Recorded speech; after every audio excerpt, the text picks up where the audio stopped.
unique here, I think, is you just went through a camp where you weren't tackling. Yeah. Right. That's I would imagine at Penn State they weren't preseason practice wasn't that way, right?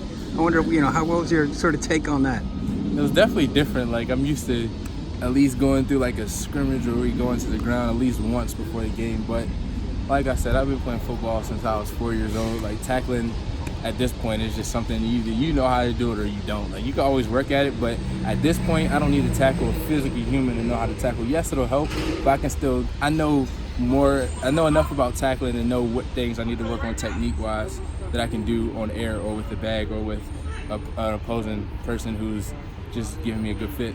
So it's definitely different not tackling at all during camp, but it's still football. We're going to tackle this weekend. Yeah. Do you think back to when you were a freshman? Could you have imagined? Right, there's freshmen here who have just sort of, they tackled at the high school level. There is certain things you got to get down, make sure you get right. Right.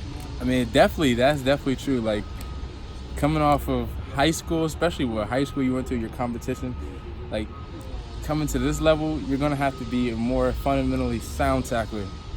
You're going to have to be a more physical tackler. You're going to have to be more imposing. So, like, I could say for the guys coming from high school to now, just to make sure that you really work your fundamentals, because they're not going to the ground during the camp or preseason or whatever. Make sure they working on their fundamentals, because that's going to lead them in the right direction.